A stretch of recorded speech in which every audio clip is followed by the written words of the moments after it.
Okay, this is chapter 3 of As Good as Dead. 3. He caught her staring at the fall of his dark hair, at the dimpled line in his chin where her little finger fit, at his dark eyes and the flame dancing inside them from her mom's new autumn spice candle. His eyes were always bright somehow, dazzling, like they were lit from within. Ravi Singh was the opposite of dead-eyed, the antidote. Pip needed to remind herself of that sometimes, so she watched him, took him all in, left none of him behind. Hey, perv. Ravi grinned across from the sofa. What are you staring at? Nothing, she shrugged, not looking away.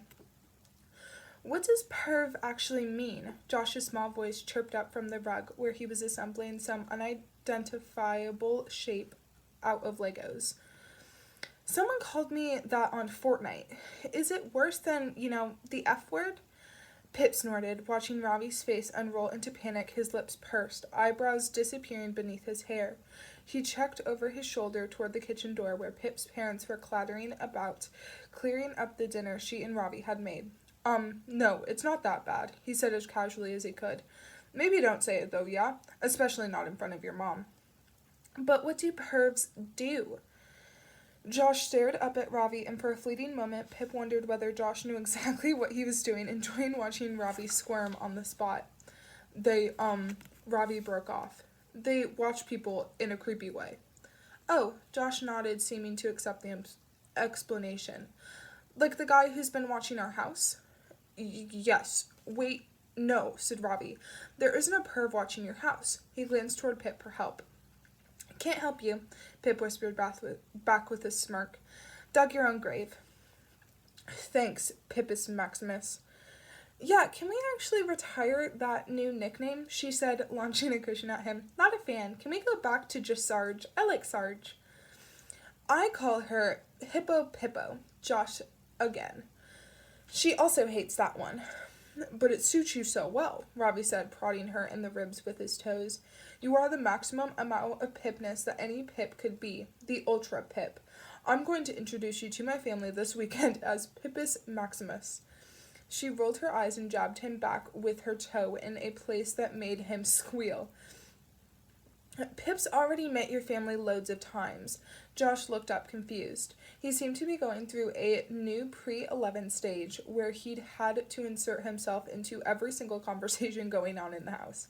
Even had an opinion on tampons yesterday. This is the extended family, Josh. Much more scary.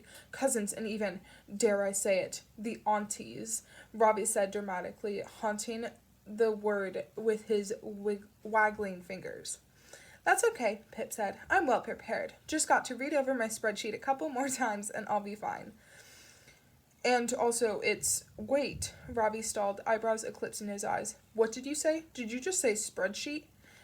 Yeah, she shifted, cheeks growing warm. She hadn't intended to tell him about that. Ravi's favorite hobby in the whole world was winding her up. She didn't need to give him any more ammunition. It's nothing. No, it's not. What spreadsheet? He sat up straight. If his smile were any wider, it might actually split his face. Nothing. She crossed her arms. He darted forward before she could defend herself. Got her right in the place she was most ticklish, where her neck met her shoulder. Ow, stop, Pip laughed. She couldn't help it. Ravi, stop, I have a headache. Tell me about the spreadsheet then, he said, refusing to relent.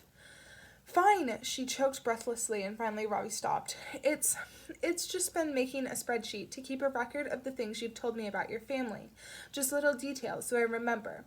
And so when I meet them, they might, like me. She refused to look at his face, knowing what expression would await her there. Details like what? He said, voice brimming with hardly contained amusement. Things like, your Aunt Priya, who is your mom's youngest sister. She also really likes true crime documentaries, so it would be great to talk to her about those.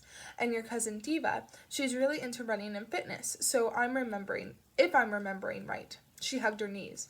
Oh, and your Aunt Zara won't like me no matter what I do, so not to get too disappointed by that. It's true, Ravi laughed. She hates everybody. I know, you said. He studied her for a lingering moment, the laugh playing silently across his face. I can't believe you've been secretly taking notes. And in one fluid moment, Ravi stood up, scooped his arms under her, and lifted her up. He swung her around while she protested, saying, "Under that big, tough exterior, we've got ourselves a cute little weirdo over here." "Pip's not cute," Josh's necessary input. Ravi let her go, delivering her back to the sofa. "Right," he said with an upward stretch. "I should head off. Not everyone has to get up at disgusting o'clock tomorrow morning for their internship at a law firm. But my girlfriend's probably going to need a good lawyer one day, so..." He winked at her, the very same thing he'd said after she told him how the mediation went. It was his third week at the summer internship, and Pip could already tell he loved it, despite his protestations about the early wake-up. For his first day, she'd given him a t-shirt that said "Lawyer Loading." Goodbye, Joshua," he said, nudging him with his foot. "My favorite human being." "Really?" Josh beamed up at him. "What's Pip, then?" "Ah, she's a close second," Ravi said, returning to her. He kissed her on the forehead, his breath in her hair, and when Josh wasn't looking, moved down to press his lips against hers. "I heard that," Josh said anyway. I'll just go say bye to your mom and dad," Ravi said, but then he paused and pivoted, came back to whisper in Pip's ear. "And let your mother know that, unfortunately, you are the reason your 10-year-old brother now thinks a pervert is watching your house. Nothing to do with me." Pip squeezed Ravi's elbow, one of their secret "I love yous," laughing to herself as she walked away. The smile stayed a little longer this time after Ravi was gone. It did. But when Pip walked upstairs, standing alone in her bedroom, she realized it had already left her without saying its goodbyes. She never knew how to bring it back. The headache was starting to pinch at her temples now, as her eyes focused beyond the window at the thickening darkness outside, the clouds amassing into one dark, lurking shape. Nighttime. Pip checked the time on her phone. It had just passed 9. Wouldn't be long now until everyone was in bed, lost to sleep. Everyone but her. The lone pair of eyes in a sleeping town begging the night to pass on by.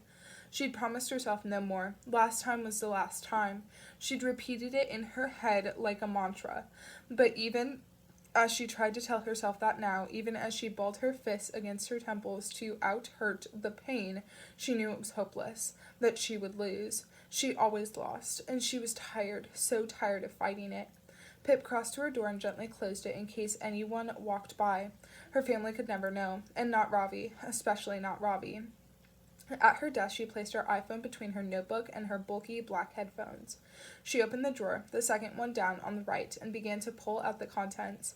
The pot of pins, her rewound red string, an old pair of white earphones, a glue stick. She removed the pad of lined paper and reached the bottom of the drawer, the false bottom she'd made out of white cardboard. She dug her fingertips in at one side and pried it up.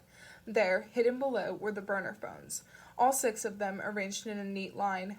6 prepaid phones bought with cash, each from a different store. A cap pulled low over Pip's face as she handed over the money. The phone stared blankly up at her. Just one more time and then she was done, she promised. Pip reached in and took out the one on the left, an old gray Nokia. She held the power button down to turn it on, her fingers shaking with the pressure. There was a familiar sound hiding in the beat of her heart. The phone lit up with a greenish-black light, welcoming her back. In the simple menu, Pip clicked onto her messages to the only contact saved in this phone, in any of them. Her thumbs worked against the buttons, clicking number 1 3 times to get to C. "Can I come over now?" she wrote. She pressed send with one last promise to herself. This was the very last time. She waited, watching the empty screen below her message. She willed the response to appear, concentrated only on that, not on the growling sound inside her chest. But now that she'd thought about it, she couldn't unthink it, couldn't unhear it. She held her breath and willed it even harder. It worked. "Yes," he replied.